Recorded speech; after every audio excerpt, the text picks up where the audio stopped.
Buenos días, buenas tardes o buenas noches.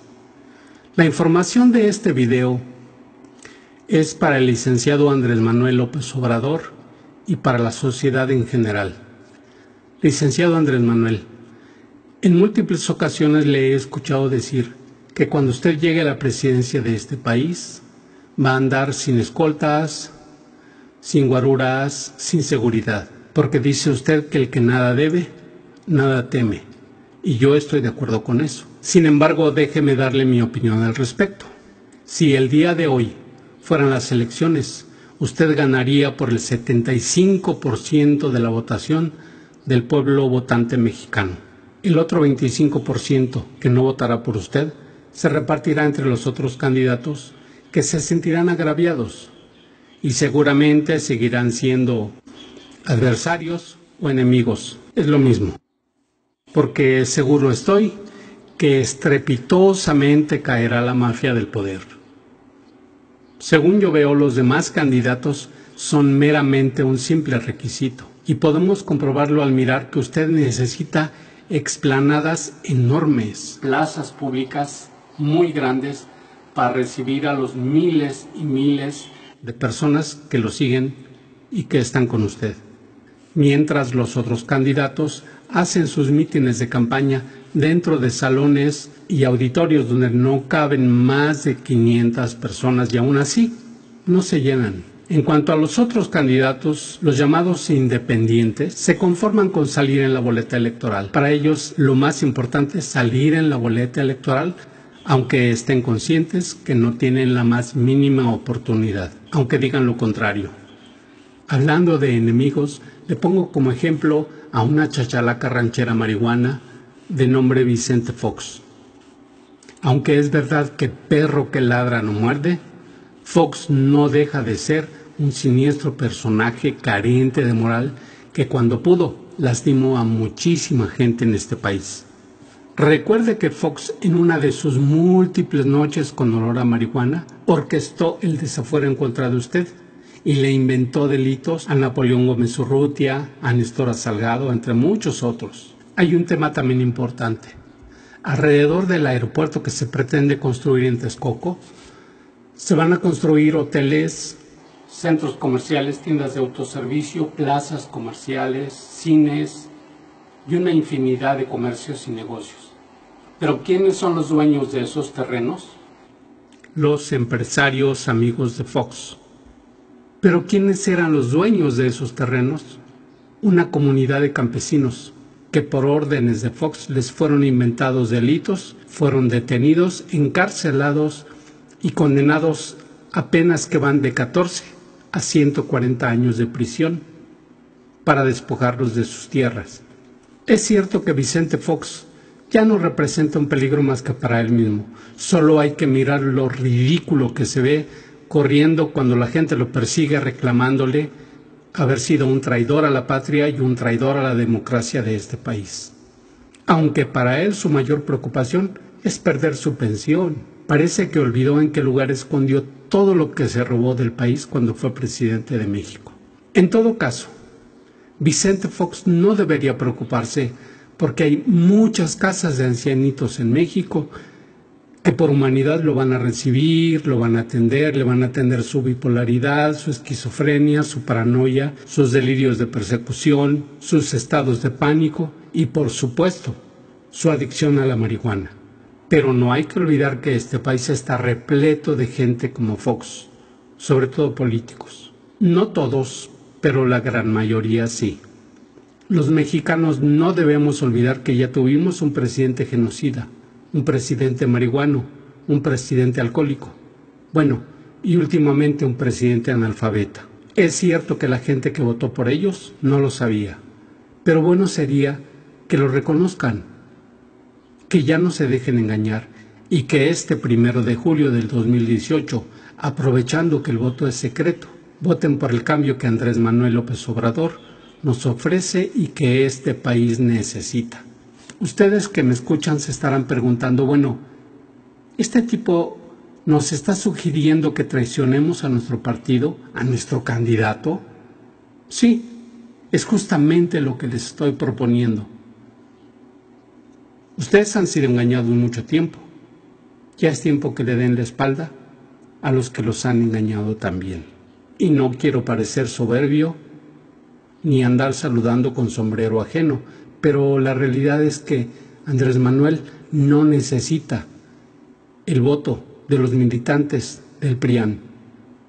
No lo necesita para llegar a la presidencia de este país. Solo estoy sugiriendo que la mafia del poder merece que sus militantes les den la espalda.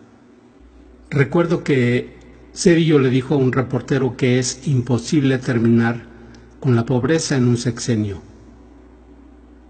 Entonces yo me quedé pensando, cabrón, pues qué pendejos, tienen más de 10 sexenios gobernando el país y no pueden. No, pendejos nosotros que les seguimos creyendo y que seguimos votando por ellos.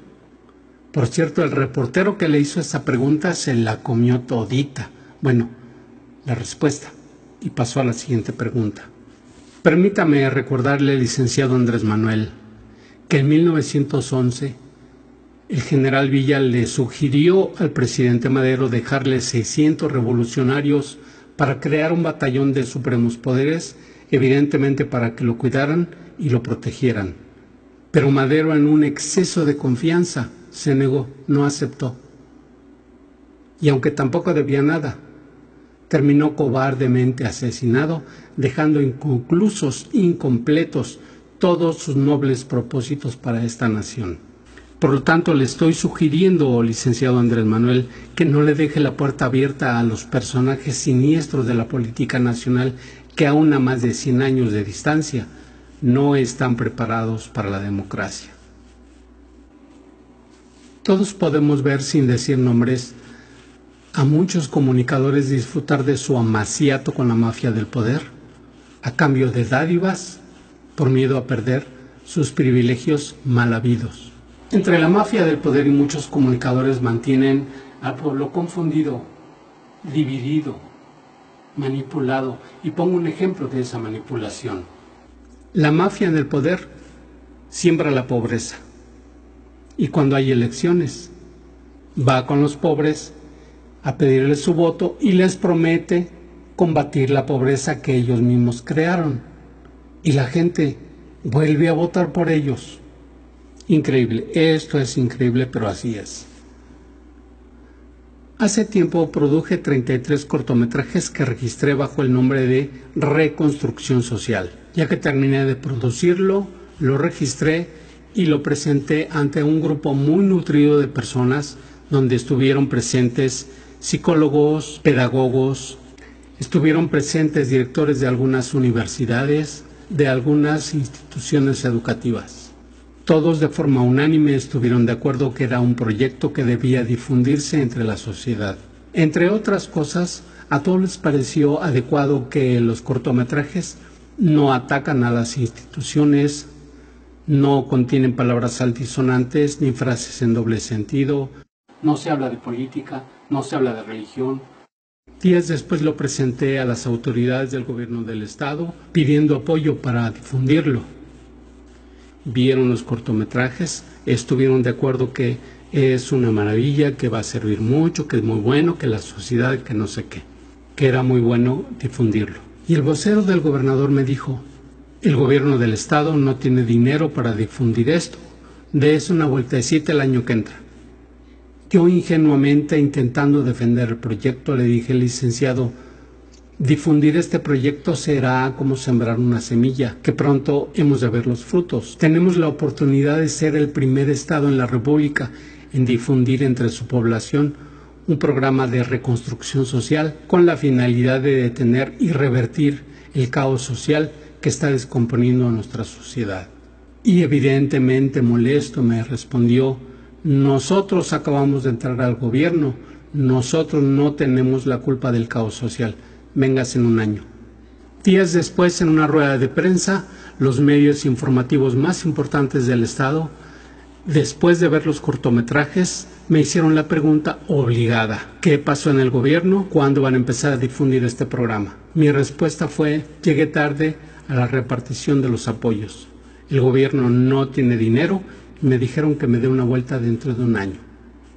Ante la negativa del gobierno, Monté el proyecto en una página web, lo tuve por 6 meses, pero sin apoyo es muy difícil hacer caminar una página web. Terminé guardando el proyecto en el cajón de mi escritorio y ahí se quedó, ahí está. Pero claro, lo guardé convencido de que el gobierno no va a hacer nada por nosotros, no va a hacer nada por el pueblo. Les voy a poner otro ejemplo.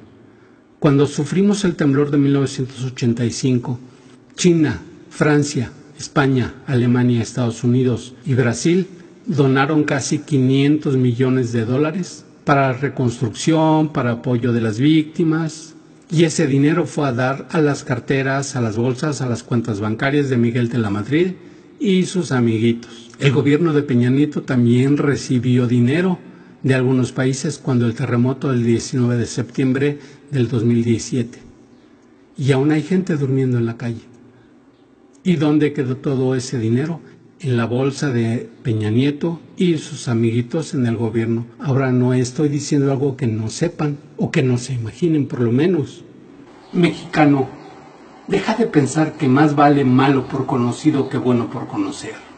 Hagamos a un lado el temor al cambio que han difundido entre la población algunos comunicadores que evidentemente están cuidando su chuleta y deben obedecer a su amo, aunque con ello estén demostrando carecer de esos valores que nos definen como humanos. Pero a los sátrapas que ya estuvieron en el gobierno y que siguen intentando permanecer, ya los conocemos, ya sabemos cómo son.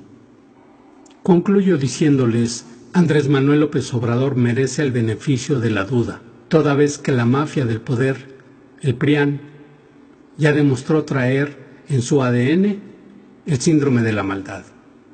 Con firme y plena convicción, este 1 de julio del 2018, todos aquellos que votaremos por Andrés Manuel asumimos completamente la responsabilidad de creer en sus promesas. El filósofo George Santayana dijo que aquellos que olvidan el pasado están condenados a repetirlo. Usted puede hacer la diferencia, créame. Por lo tanto, licenciado Andrés Manuel, cuídese, señor, no se le ocurra dejar a medio camino sus nobles propósitos para esta nación. Gracias por escucharme.